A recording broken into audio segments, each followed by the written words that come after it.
الحمد لله رب العالمين والعاقبة للمتقين والصلاة والسلام على خاتم الأنبياء والمرسلين وعلى آله وأصحابه أجمعين. أما بعد، فقد قال الله تبارك وتعالى في القرآن المجيد والفرقان الحميد: ألا إن أولياء الله لا خوف عليهم ولا هم يحزنون الذين آمنوا بآياتنا وكانوا مسلمين. الذين آمنوا بآياتنا وكانوا يتقون لهم البشرى في الحياة الدنيا وفي الآخرة لا تبديل لكلمات الله ذلك هو الفوز العظيم.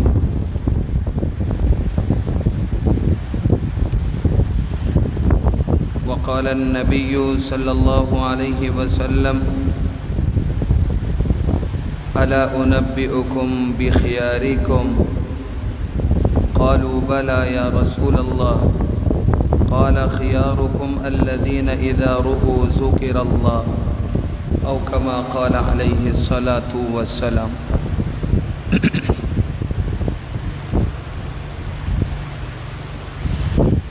صدق الله العظيم وصدق رسوله النبي الكريم، ونحن على ذلك لمن الشاهدين والشاكرين، والحمد لله رب العالمين. اللهم صل على محمد وعلى آل محمد كما صليت على إبراهيم وعلى آل إبراهيم إنك حميد مجيد. اللهم بارك على محمد وعلى آل محمد كما باركت على إبراهيم وعلى آل إبراهيم إنك حميد مجيد.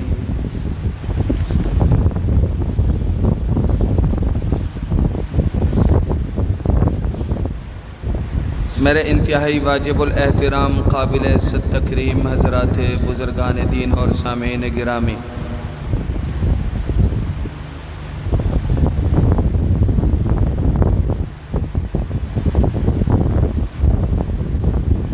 گزشتہ جمعے سے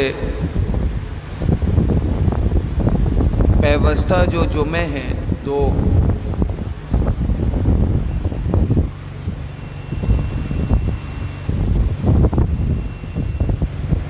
ان دو جمعوں سے ایک خاص عنوان کو موضوع سخن بنا کر میں آپ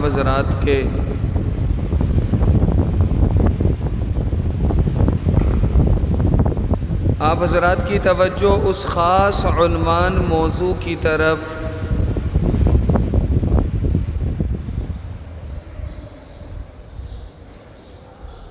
مبذول کرانے کی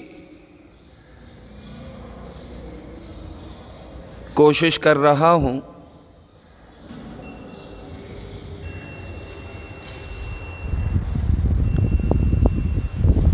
یہ عنوان اور یہ موضوع انتہائی اہم ہے۔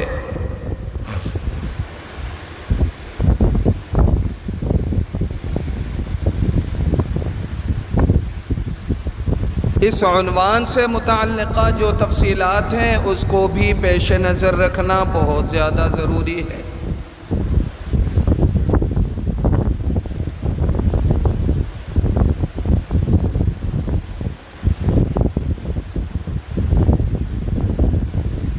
گزشتہ ہفتے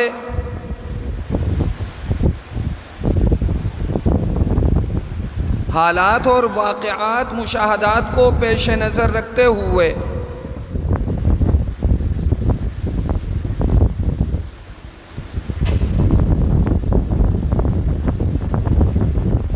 موضوع ذرا تبدیل کر کے اپنی گفتگو میں نے رکھی تھی۔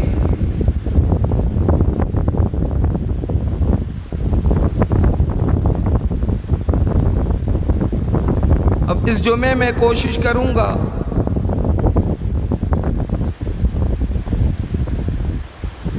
کہ سابقہ جمعے سے پیوستہ جو 2 جمعے گزرے ہیں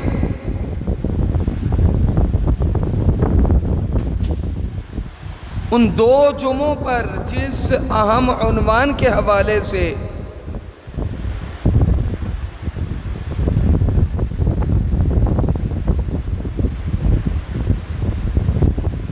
میں اپنی گزارشات اور معروضات آپ حضرات کے گوش گزار کرنے کی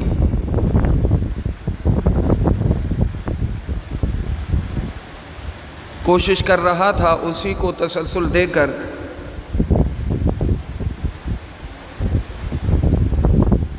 کوشش کروں گا کہ اس عنوان کو آج اختتام پذیر کر دوں اور اس سے متعلقہ جو امور اہم رہ گئے ہیں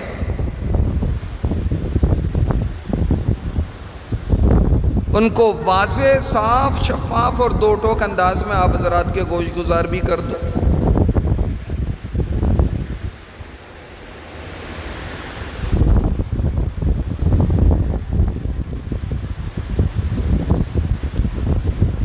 سب سے پہلے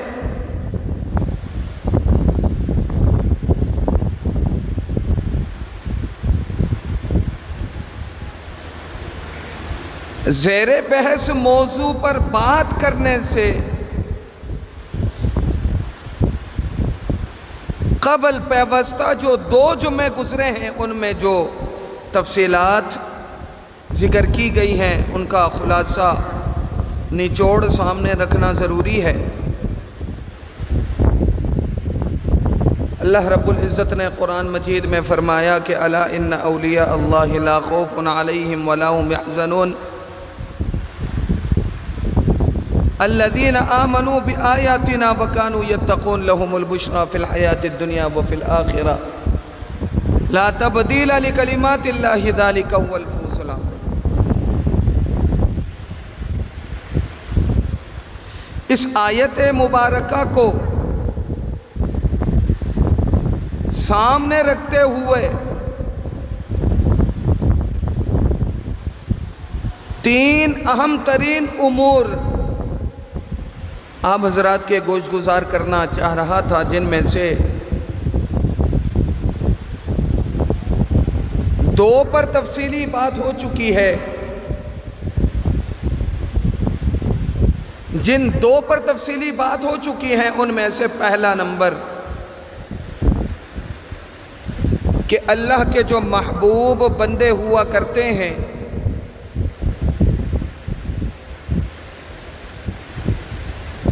انہیں دنیاوی اعتبار سے بھی غم لاحق نہیں ہوتا،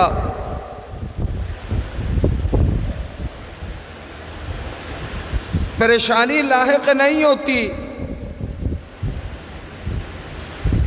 اخروی اعتبار سے بھی وہ ہموم پریشانیوں سے امن و سکون میں رہیں گے۔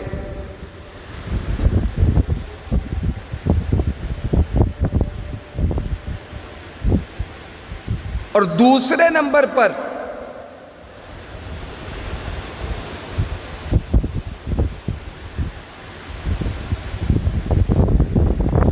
اولیاء اللہ یعنی اللہ کے دوست اور محبوب لوگ کون ہوا کرتے ہیں، ان کی تعریف کیا ہے۔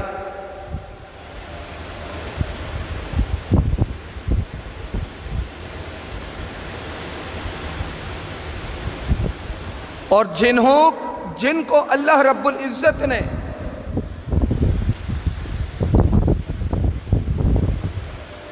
اپنا قرب عطا کیا ہوتا ہے، ایسے لوگوں کی یعنی ولی کی پہچان اور علامت کیا ہے۔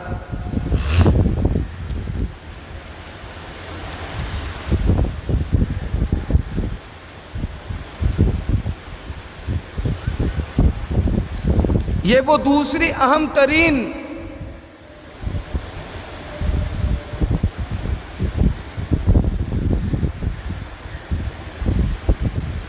بات ہے یا موضوع کا حصہ ہے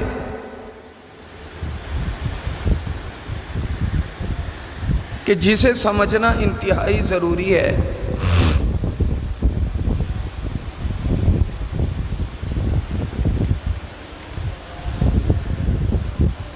حضرات مفسرین کی ذکر کردہ تفصیلات کی روح سے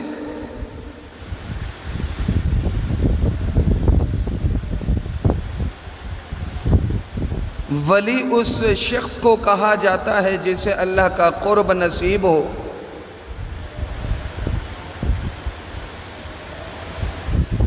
تعلق مع اللہ جسے حاصل ہو، جو اللہ کا محبوب ہو،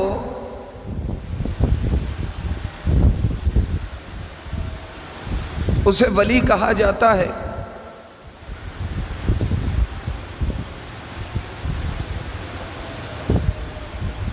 اور حدیث قدسی میں نے گزشتہ سے پیوستہ جمعے آپ حضرات کے گوش گزار کیا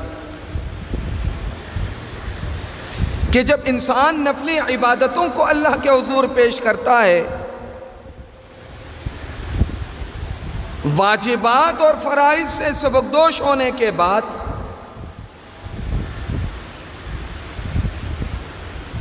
جب انسان کثرت کے ساتھ نوافل اللہ کے حضور پیش کرتا ہے تو اللہ رب العزت اس نوافل ادا کرنے والے کو وہ قرب، وہ مقام، وہ درجہ عطا کر دیتا ہے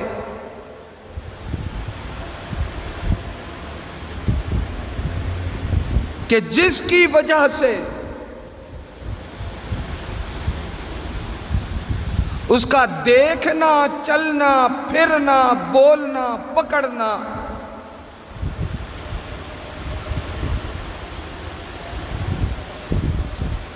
تمام اعضاء جوارح کے حرکات اور سکنات اللہ کی مرضی پر موقوف ہو جاتے۔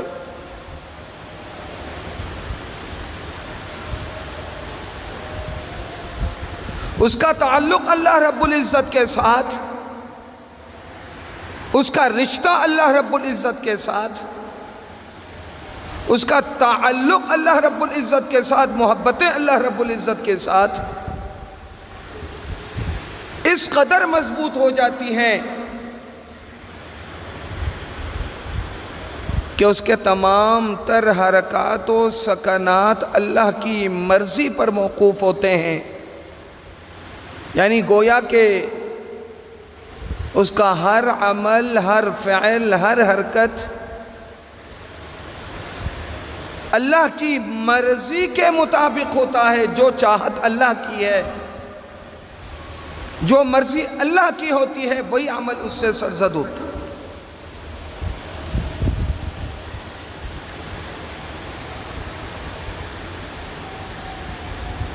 اب ایسا خاص قرب جو اللہ رب العزت حدیث قدسی کے مطابق اپنے بندوں کو جو عطا کیا کرتا ہے، اس کے مختلف درجات ہیں، مختلف مراتب ہیں۔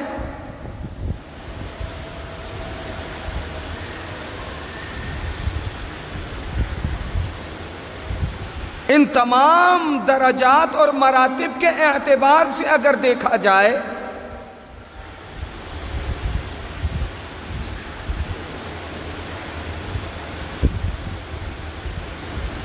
سب سے اعلیٰ ترین درجہ جو حاصل ہے وہ حضرات انبیاء علیہم السلام کو۔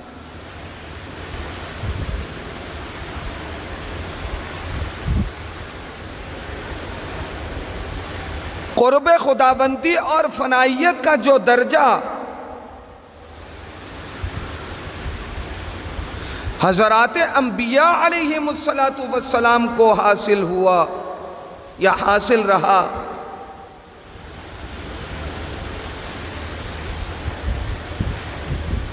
وہ اس تعلق، محبت، دوستانہ قرب اور فنائیت کا اعلیٰ درجہ تھا۔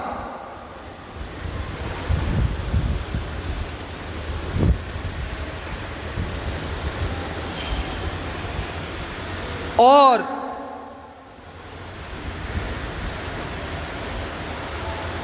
اس ولایت کا جو ادنا ترین درجہ ہے فنائیت کا،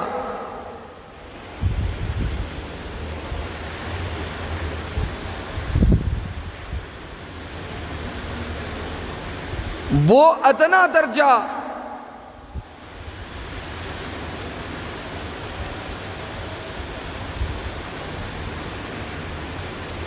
فنائیت کے نام سے صوفیہ کی اصطلاح میں موسوم ہے، یعنی جسے صوفیہ کرام اپنی اصطلاح میں فنا فی اللہ کا درجہ کہتے ہیں۔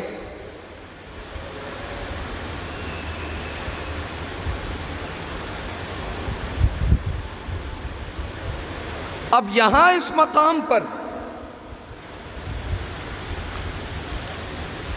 ایک انتہائی اہم ترین وضاحت گوش گزار کر دینا ضروری ہے، سمجھنا ضروری ہے۔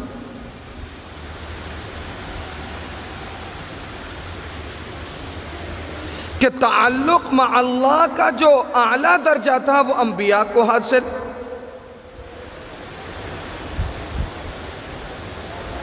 جو ادنا درجہ فنائیت کا ہے وہ امت کو حاصل، امت کے عام لوگوں کو۔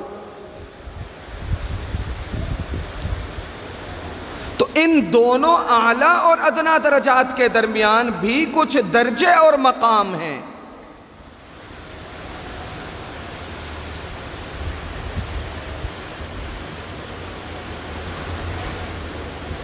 درمیان کے یہ درجات جو حاصل ہیں وہ جناب نبی کریم صلی اللہ علیہ وسلم کی صحبت کے فیوز سے حضرات صحابہ کرام رضوان اللہ علیہ مجمعین کو حاصل رہا۔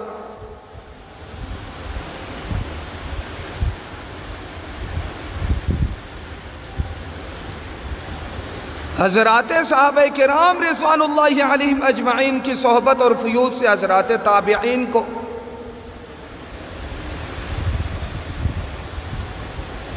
پھر ان کے فیوز کے برکات، انوارات، ثمرات کے ذریعے سے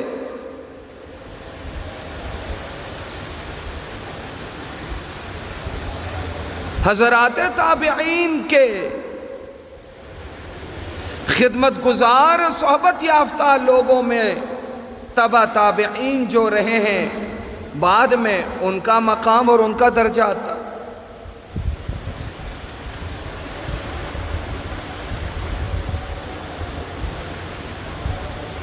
یوں ہم تک یوں درجات کی تقسیم بندی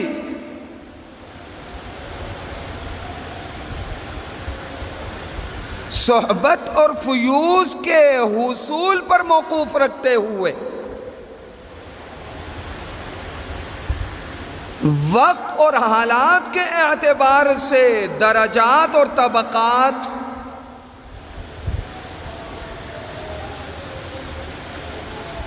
بنتے چلے جاتے ہیں۔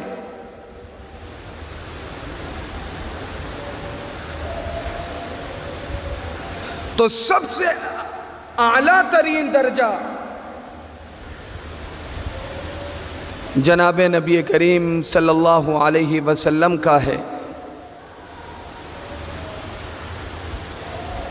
ولایت کا جو اعلیٰ ترین درجہ ہے وہ جناب نبی کریم صلی اللہ علیہ وسلم کا۔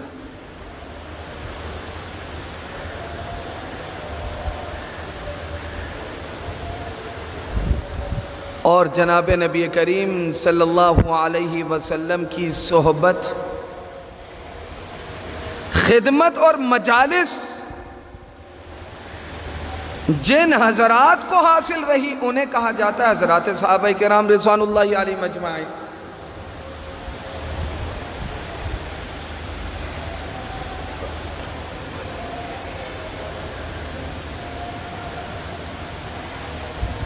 تو جناب نبی کریم صلی اللہ علیہ وسلم کے جو صحبت یافتگان ہیں،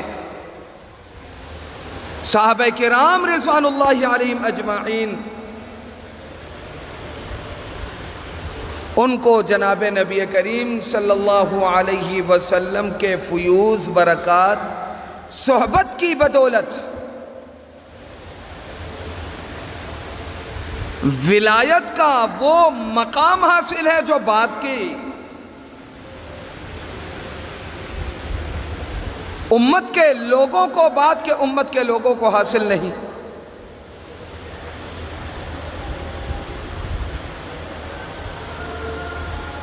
تعلق مع اللہ کی مضبوطی کے اسی پیمانے کو لے کر جناب نبی کریم صلی اللہ علیہ وسلم نے فرمایا اصحابی کالنجوم فبأیہم اقتدیتم اہتدیتم، کہ میرے اصحاب ستاروں کے مانند ہے،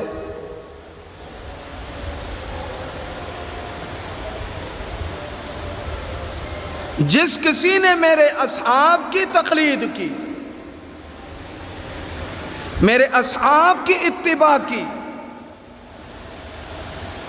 اور اپنے زندگی کے رہنما اصول میرے اصحاب کے ذریعے سے متعین کیے، ایسے لوگ ہدایت پر ہیں، کیونکہ جناب نبی کریم صلی اللہ علیہ وسلم کا فرمان ہے اصحابی کالنجوم فبأیہم اقتدیتم اہتدیتم۔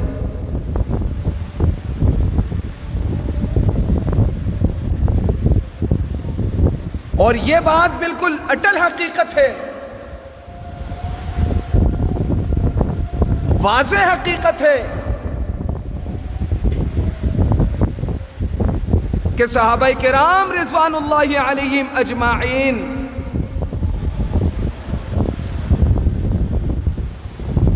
جنہوں نے وحی کے نزول کی جو کیفیات ہیں،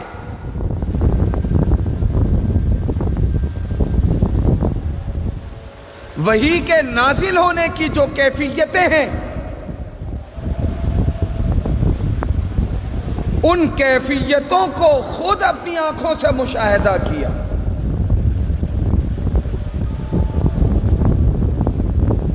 قرآن مجید کے اترنے کے وہ مواقع انہوں نے اپنی آنکھوں سے دیکھے،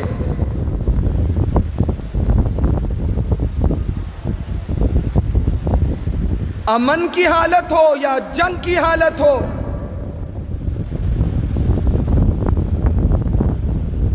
یا قرآن مجید کے احکامات کی وضاحت کا موقع ہو، حضرات صحابہ کرام رضوان اللہ علیہم اجمعین جناب نبی کریم صلی اللہ علیہ وسلم کے شانہ بشانہ کھڑے۔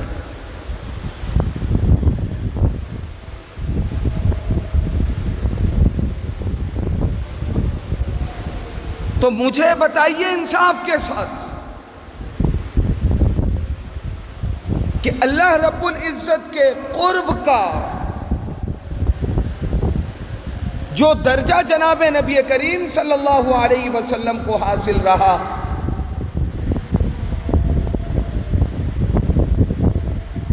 جو فیوز اور انوارات جناب نبی کریم صلی اللہ علیہ وسلم کو حاصل رہے، ان فیوز، انوارات، ثمرات، برکات سے براہ راست استفادہ کنہوں نے کیا؟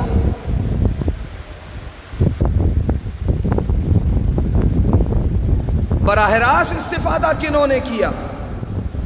حضرات صحابہ کرام رضوان اللہ علیہم اجمعین،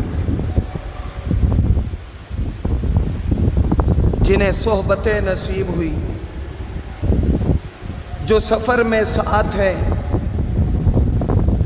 جو اقامت میں حضر میں ساتھ ہے، جو پریشانی میں ساتھ ہیں، جو جنگوں میں ساتھ ہیں،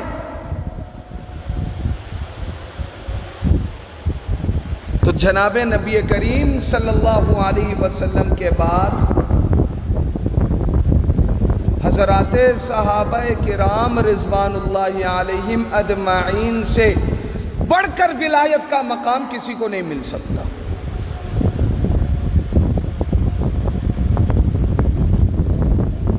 جو نزول وحی کی کیفیت کو مشاہدہ کر رہے ہوں، وحی کے نزول کے مواقع دیکھ رہے ہوں،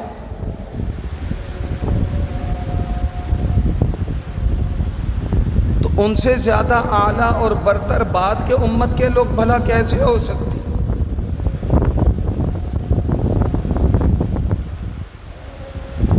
صحابہ کرام رضوان اللہ علیہم اجمعین کی جماعت تو وہ جماعت ہے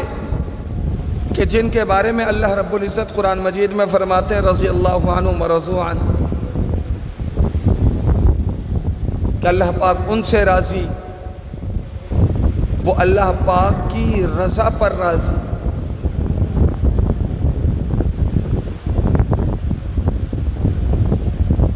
اب ایسے میں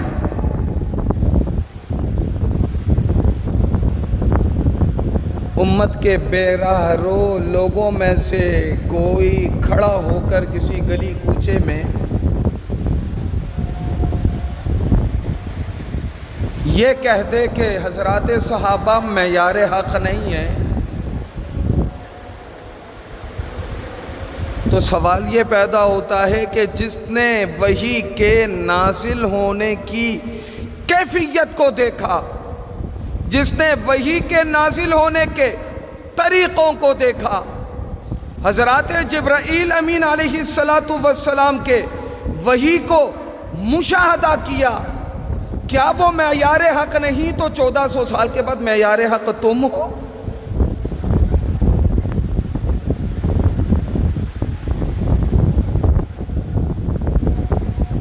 جنہیں اللہ رب العزت نے جناب نبی کریم صلی اللہ علیہ وسلم کی صحبت نصیب کی، ایمان کی حالت پر صحبت نصیب ہوئی اور ایمان کی حالت پر گئے اور اپنی سارے خاندان کو،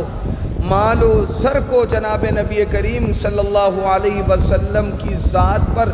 قربان کر کے اس دین کو 4 دانگے عالم میں پھیلانے کے لیے جنہوں نے قربانیاں دیں،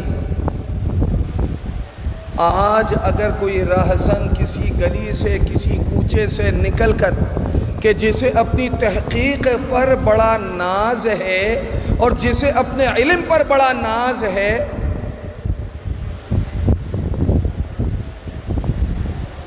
جو صحابہ کے مقام اور رتبے کی پہچان نہ کر پا سکے،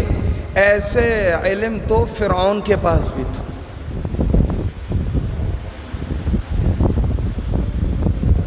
ایسے علوم تو فرعون کے پاس بھی تھے۔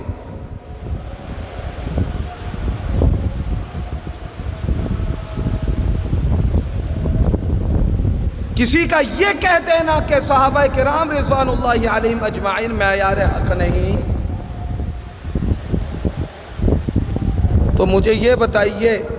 کہ صحابہ معیار حق نہیں، اس کے بعد صحابہ کی جنہیں صحبتیں نصیب ہوئی، تابعین معیار حق نہیں، تبع تابعین معیار حق نہیں، تبع تابعین کی جنہوں نے جوتیاں اٹھائیں وہ معیار حق نہیں، تو پھر مجھے یہ بتائیے کہ تیرا بھی کوئی اعتبار نہیں اور نہ تیرے دین کا اعتبار ہے نہ تیرے اسلام کا اعتبار ہے، کیونکہ تیرا دین اور تیرا اسلام بغیر سند کے ہے، بغیر معیار کے۔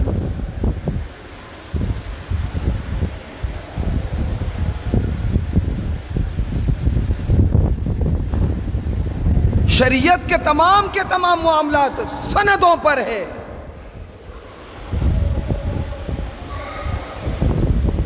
اگر جناب نبی کریم صلی اللہ علیہ وسلم سے حاصل کرنے والے لوگوں کو غیر معتبر قرار دیا جائے تو درمیان میں سارے ہی غیر معتبر لوگ ہیں، تو مجھے یہ بتاؤ کہ دین تم تک پہنچا کیسے؟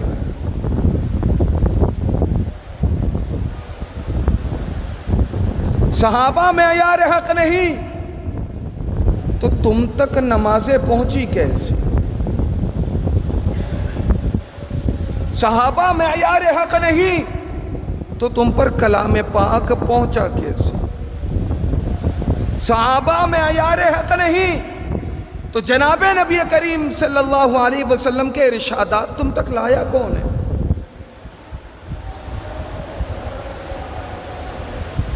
اگر صحابہ کو معیار حق نہ مانو تو پھر تمہارے کلمے کا، تمہارے دین کا، تمہارے اس دینداری کا بھی اعتبار نہیں۔ کیوں؟ اس وجہ سے کہ جس دینداری کی تم بات کر رہے ہو وہ بلا سند ہے، وہ بلا سند ہے۔ تم پر وحی آ نہیں سکتی، اور اگر تم ولایت کے اعلیٰ مقام کو بھی پہنچ جاؤ تو تم پر اگر اللہ رب العزت کے الہامات اترتے ہیں تو تمہارا الہام تمہاری ذات کے لیے تو حجت بن سکتا ہے، امت کے لیے نہیں، کیونکہ انبیاء کا جو الہام ہے وہ حجت ہوا کرتا تھا، امت کے لوگوں کا الہام حجت نہیں ہے۔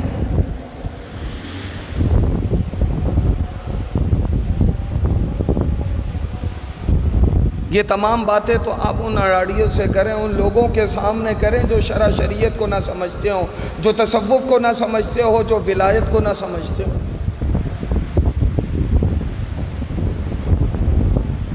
تو میرے عزیزوں، میرے دوستوں،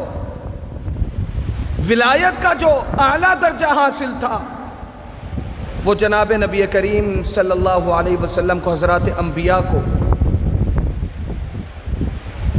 اس کے بعد جو درجہ حاصل تھا وہ حضرات صحابہ کرام رضوان اللہ علیہم اجمعین کو، اور اس کے بعد جن کو وہ مقام اور درجہ حاصل ہے وہ حضرات تابعین ہیں، اس کے بعد جنہیں درجہ حاصل ہے تبع تابعین ہیں، اس کے بعد جو درجہ حاصل ہے اس کے بعد کے ائمہ کرام کو حاصل ہے، تب جا کر 1400 سال کے بعد ولایت کا درجہ ان واسطوں کے ذریعے سے تمہیں حاصل ہے۔ اگر ان واسطوں میں سے کسی ایک واسطے کا انکار کرتے ہو تو پھر تمہاری ولایت تو دور کی بات ہے، تمہارے کلمے پر بھی شکوک پیدا ہو جائے، کیونکہ تمہارے پاس لایا کون ہے؟ تمہارے پاس شریعت کو لایا کون ہے؟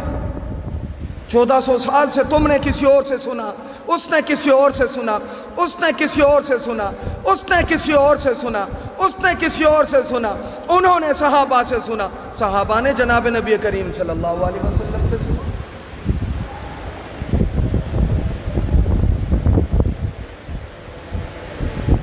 تو ولایت کا سب سے اعلیٰ مقام، ذرا غور سے سنیے گا، عوام ان باریک علمی نقطوں سے واقف نہیں ہے۔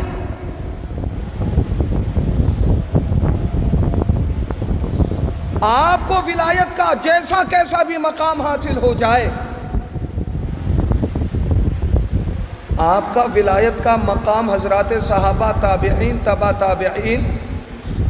اور ان سے استفادہ کرنے والے وقت اور حالات کے مطابق نسلاً بعد نسل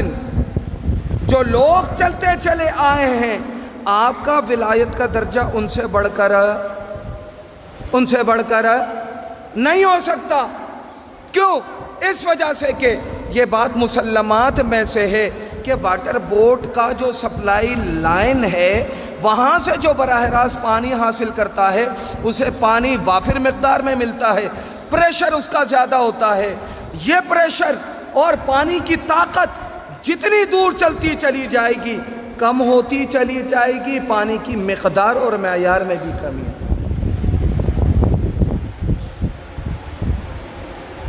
اب 1400 سال کے بعد کسی پسماندہ علاقے سے کوئی شخص کھڑا ہو جائے اور وہ کھڑا ہو کر 1400 سال پہلے کے تمام ائمہ اور بزرگان دین کا انکار کرتے ہوئے یہ کہہ دے کہ مجھے فیوز اور انوارات جناب نبی کریم صلی اللہ علیہ وسلم کے ارشادات سے براہ راست حاصل ہے، تو یہ ناممکن ہے۔ کیونکہ چھوٹا سا سوال ہے کہ 1400 سال پہلے جو احکامات ارشادات تھے اور آج 1400 سال کے بعد بیچ میں لایا کون ہے؟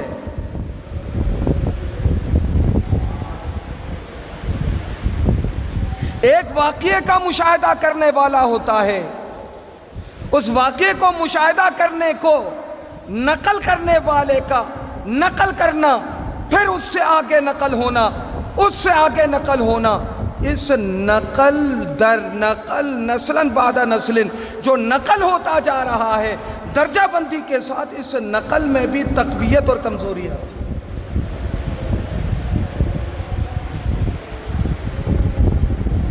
آج اگر کوئی 1400 سال کے بعد جو نقطہ سمجھانا چاہ رہا ہوں، اللہ کرے کہ آپ کے سمجھ میں آ جائے، کیونکہ پہلے میں بارہا یہ کہہ چکا ہوں، تنقید کا قائل نہیں، تنقیص کا قائل نہیں، اگر کوئی اصلاح کرنی ہے تو نام لینے کا بھی قائل نہیں۔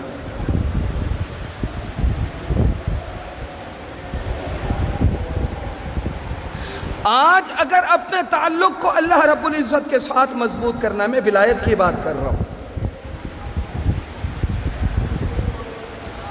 آپ کو ان بزرگان دین کی صحبت اختیار کرنی پڑے گی جو آپ کو ابھی میسر ہیں۔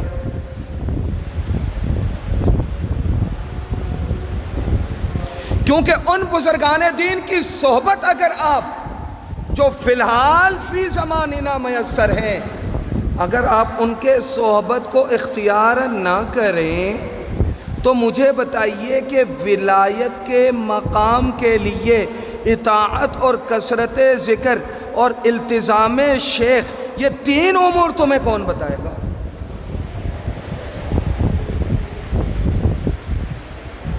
تعلق مع اللہ کی مضبوطی کے لیے اطاعت ضروری ہے، تمہیں اطاعت بتائے گا کون؟ جو کسی اور کی اطاعت کر کے آیا ہوگا، اسے کسی اور نے اطاعت کرنا سکھایا ہوگا، اسے کسی اور نے اطاعت کرنا سکھایا ہوگا۔ محض کتابوں میں اصول اور فارمولے پڑھ لینے سے ولایت کا مقام حاصل نہیں ہو سکتا۔ یہ بات پہلے بھی بتا چکا ہوں کہ آج کل ہم جو بزرگی اور ولایت سمجھتے ہیں وہ صرف واقعات اور حکایتی، کیا کابرین اور بزرگان دین کی کتابیں پڑھ کر ہم سمجھتے ہیں کہ ہم صاحب نسبت بھی ہو گئے اور ساتھ میں ہمیں ولایت کا مقام بھی مل گیا؟ یہ بات ہمیشہ یاد رکھیے گا کہ محض نسبت سے ولایت کا مقام نہیں آتا۔ ولایت کے مقام کے لیے مجاہدہ ضروری ہے۔ ولایت اس مقام کو کہا جاتا ہے، ولایت اس رتبے کو کہا جاتا ہے کہ جو اللہ رب العزت اپنے خاص بندوں کو عطا کرتا ہے۔ اپنے خاص بندوں کو عطا کر کے اللہ رب العزت اس کی آنکھ، اس کی سوچ اور اس کے ہاتھ پیر بنتا ہے۔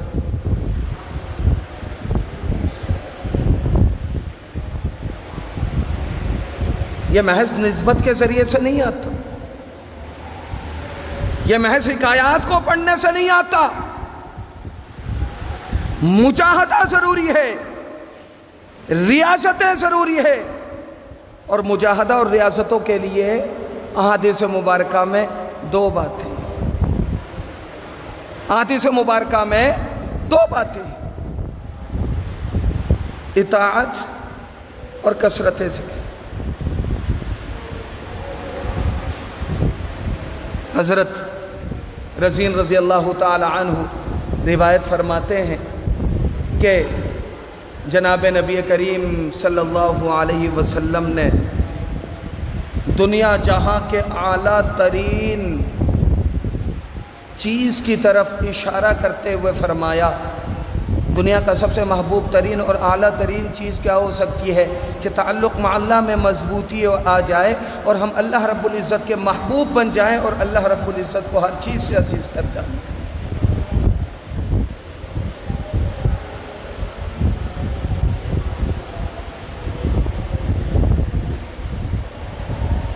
احادیث مبارکہ میں واضح طور پر آتا ہے،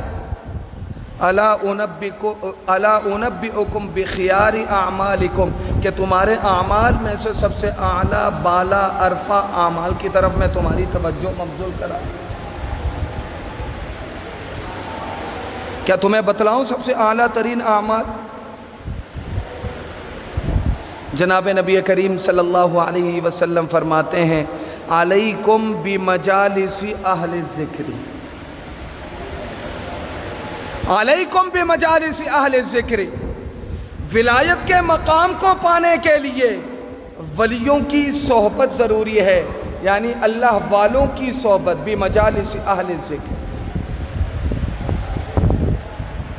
جنہوں نے اپنا رشتہ ناتا اللہ رب العزت کے ساتھ بنایا ہوتا ہے، ان کی صحبت میں بیٹھنا ضروری ہے تاکہ اللہ رب العزت کے ساتھ اپنا رشتہ ناتا بنانے کا سلیقہ، اصول اور آداب سیکھو۔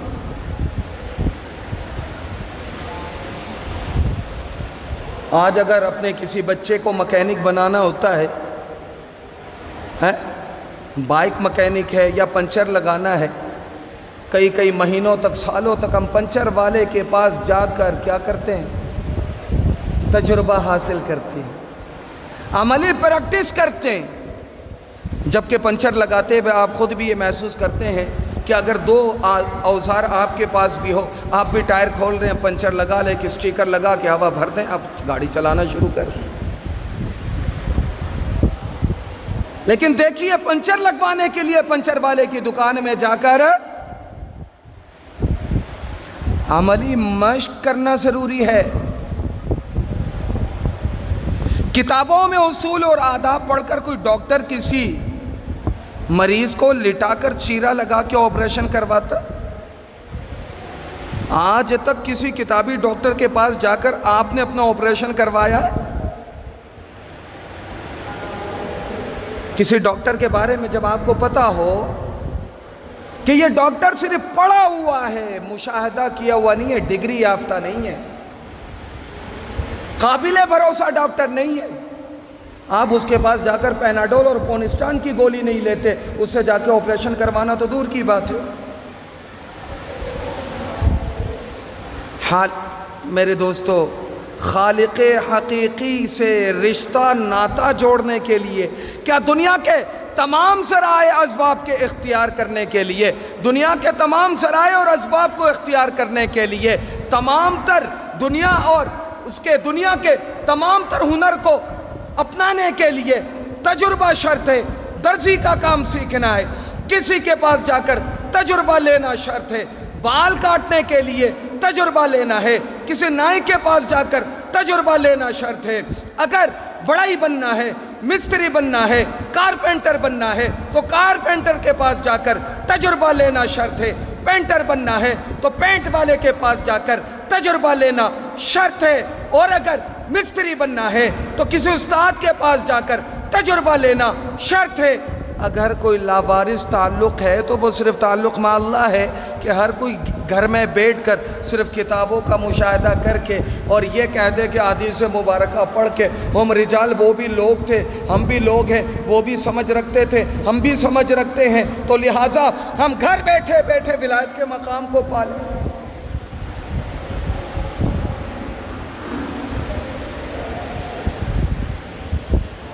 اگر گھر بیٹھے بیٹھے ولایت کے اعلیٰ مقام کو پا لیتے، اگر آپ قطب ابدال بن جاتے،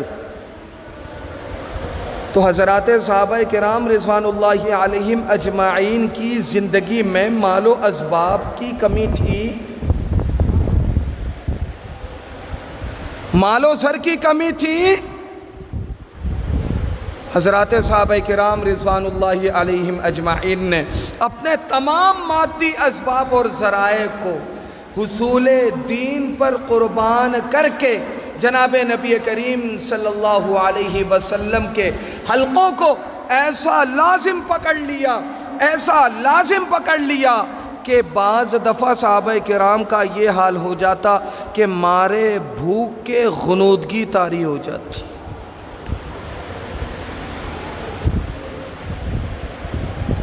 صفہ کے اس چوکٹ پر صحابہ کرام رضوان اللہ علیہم اجمعین نے جناب نبی کریم صلی اللہ علیہ وسلم کی صحبت حاصل کر کے عملی مجاہدہ اور پریکٹیکل اور مشق نہیں کیا۔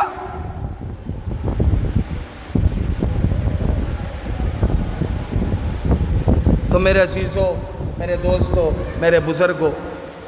بات چل رہی تھی اللہ کے نیک بندوں کی کہ جنہیں دنیاوی اعتبار سے بھی کوئی غم نہیں، اخروی اعتبار سے بھی کوئی غم نہیں۔ تو اللہ کے جو مقرب بندے ہوا کرتے ہیں ان کی تعریف کیا ہے اس پر بات چل رہی تھی، وہ درجات کیا ہے اس پر بات چل رہی تھی۔ تو میرے عزیزوں، اللہ رب العزت نے جو اپنا سب سے زیادہ قرب عطا کیا، ولایت کا جو اعلیٰ درجہ تھا وہ جناب نبی کریم صلی اللہ علیہ وسلم کو تھا، اس کے بعد صحابہ کرام کو، اس کے بعد تابعین کو، اس کے بعد تبع تابعین کو۔ اگر ولایت کا مقام چاہیے تو پھر اماموں کی صحبت کو ماننا پڑے گا۔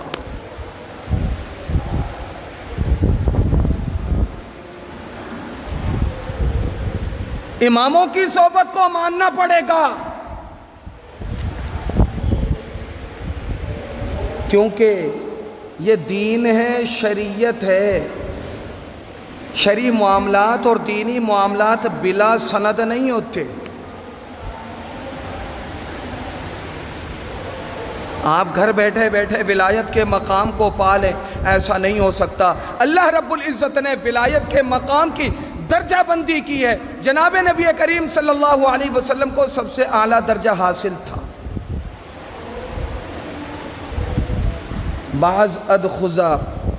بعض از خدا بزرگ توئی قصہ مختصر، وہ فیوز اور انوارات جناب صحابہ کرام رضوان اللہ علیہم اجمعین کو حاصل رہے، اس کے بعد تابعین کو حاصل رہے، اس کے بعد تبع تابعین کو حاصل رہے، اس کے بعد کے بزرگان دین کو حاصل رہے، یہاں تک کہ 1400 سال کے بعد آپ حضرات کو میسر بزرگوں کو جو اللہ رب العزت نے فیوز اور انوارات دیے ہیں، وہ ادھر جا کر ان سے حاصل کرنا ضروری ہے۔ یہ فیوز اور انوارات بھی آپ کو واسطہ در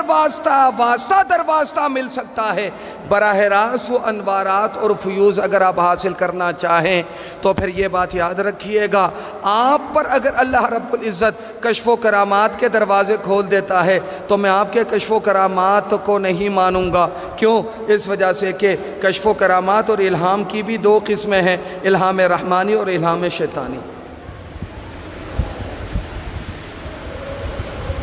جب تیرے تعلق پر سند نہیں تو تیرے الہام کو کیسے مان سکتا ہوں؟ تیرے تعلق پر بھی سند ہونی چاہیے کہ تو نے اللہ رب العزت کی معرفت کس سے حاصل کی، اس نے کس سے حاصل کی، اس نے کس سے حاصل کی، اس نے کس سے حاصل کی، اس نے امام اعظم سے حاصل کی۔ امام اعظم نے حضرت ابوبکر صدیق رضی اللہ تعالی عنہ کے فیوز سے استفادہ کیا، حضرت علی کرم اللہ وجہہ کے فیوز سے استفادہ حاصل کیا، حضرت ابوبکر صدیق رضی اللہ تعالی عنہ نے، حضرت عمر فاروق رضی اللہ تعالی عنہ نے، حضرت علی کرم اللہ وجہہ، حیدر کرار نے جناب نبی کریم صلی اللہ علیہ وسلم سے فیوز اور انوارات حاصل کیے۔ اگر تو تیری سند متصل ہے تو میں تیرے فیوز کو بھی مانتا ہوں، اور اگر تیری سند متصل ہے تیرے کشف و کرامات کو بھی مانتا ہوں۔ اگر تیری سند متصل ہے تو متبع سنت بھی ہے، تو اتباع سنت پر بھی ہے، تو سنت جو ہے وہ تیرا بہترین عمل بھی ہے، نبی کریم صلی اللہ علیہ وسلم کی سنت تیرا بہترین انتخاب بھی ہے، اختیار بھی ہے، تو پھر میں تیری ولایت کو بھی مانتا ہوں اور تیرے ہاتھ پر اپنے آپ کو بیعت کرنے کو بھی تسلیم کرتا ہوں۔ اور اگر تیری ولایت پر، تیرے تعلق پر کوئی سند نہیں ہے، تو متبع سنت نہیں ہے، تو پھر میں تیری ولایت کو نہیں مان سکتا، نہیں مان سکتا۔ یہ انوارات اور فیوز میں نے کہا کہ نسلاً بعد نسل جناب نبی کریم صلی اللہ علیہ وسلم اور صحابہ کرام رضوان اللہ علیہ اجمعین سے نسلاً بعد نسل جو ہے یہ بعد میں آج کل موجودہ امت تک منتقل ہوتے چلے آ رہے ہیں۔ تو ان فیوز اور انوارات کے انتقال میں، منتقل کرنے میں، استفادہ کروانے میں، تعلق میں اللہ جوڑنے میں اگر تو وہی اصول کار فرما ہے جو جناب نبی کریم صلی اللہ علیہ وسلم کے زمانے سے چلتے چلے آ رہے ہیں تو ٹھیک ہے، آپ برحق ہیں، اور آپ کے ہاتھ میں ہاتھ دینا بالکل عین تقاضا ہے اور وقت کا تقاضا بھی ہے، ضرورت بھی ہے۔ اور اگر آپ اصول اور ضابطے سے ہٹ کر ہیں، جتنے بھی کرامات کا ظہور آپ سے ہو جائے، جسے آپ کرامت کہتے ہیں، جسے ہم اپنے الفاظ میں شعبدہ بازی اور جادو کہتے ہیں، اور اسی طرح کے جتنے بھی پینترے آپ بدل لے، ہم آپ کی ولایت کو ماننے والے جناب نبی کریم صلی اللہ علیہ وسلم نے واضح الفاظ میں فرمایا، علیکم بمجالس اہل ذکر، اللہ والوں کی صحبت میں بیٹھنا ضروری ہے۔ قاضی ثناء اللہ پانی پتی رحمت اللہ علیہ تفسیر مظہری میں فرماتے ہیں، حدیث مبارکہ میں اطاعت اور کثرت ذکر دو باتیں آئی،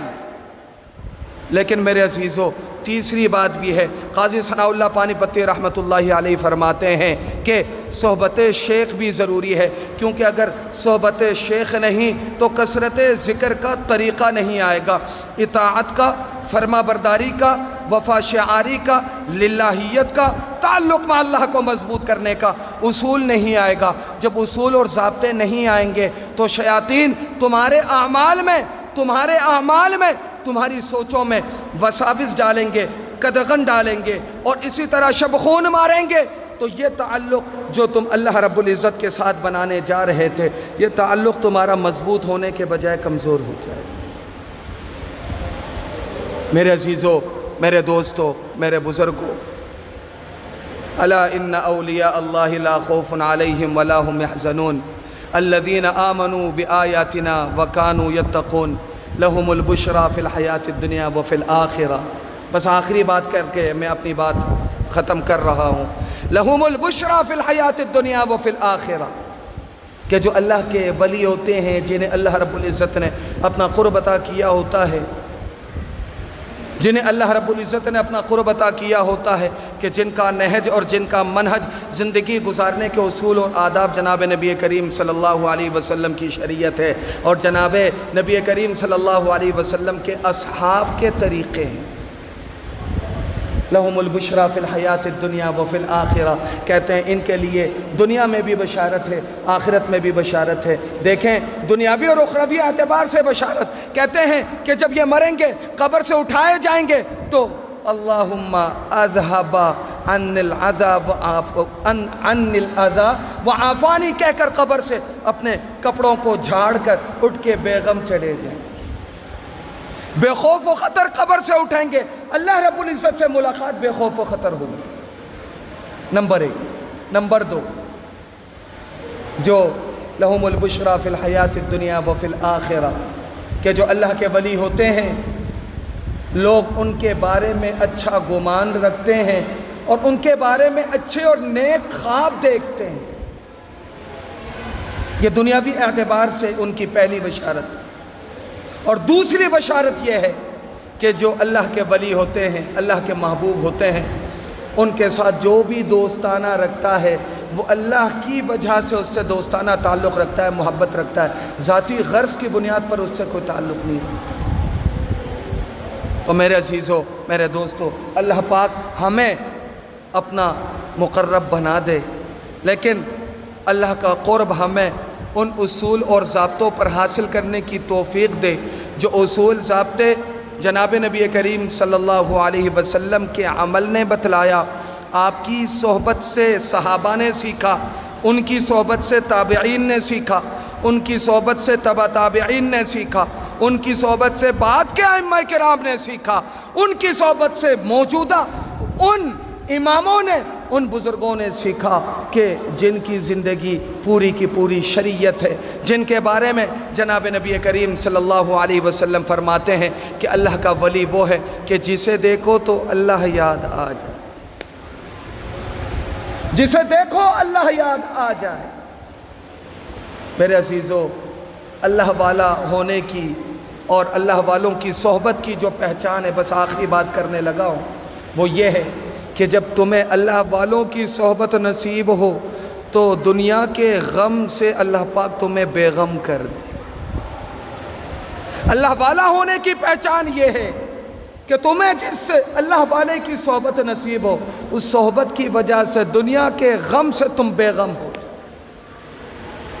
نمبر 2،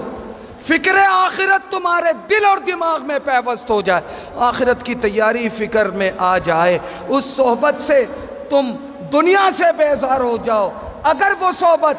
دنیا داری کی ہے تو پھر وہاں سے دور ہٹ جاؤ، کیوں اللہ والا وہ نہیں ہو سکتا جو دنیا داری کی بات کرے اور دنیا کے ساتھ اپنی اس کی محبت ہو اور اپنے ماننے والوں کو دنیا کے پیچھے لگائے، وہ اللہ والا نہیں ہو سکتا، کیونکہ اللہ والا وہ ہوتا ہے جو دنیا سے بے رغبتی دکھاتا ہو اور آخرت کی فکر دامنگیر ہو، وہ اللہ والا ہے۔ اللہ تعالی ہم سب کو اللہ کا مقرب بندہ بنا دے، دنیا سے بے رغبت کر دے اور آخرت کی رغبت ہمارے دلوں میں اس طرح پیوست کر دے، اس طرح پیوست کر دے کہ اٹھتے بیٹھتے آخرت کی تیاری ہماری دامنگیر رہے اور ہمارے افکار میں رہے، اور اس کی تیاری کرنے کی اللہ پاک ہمیں توفیق دے۔ وآخر دعوانا ان الحمدللہ رب العالمین۔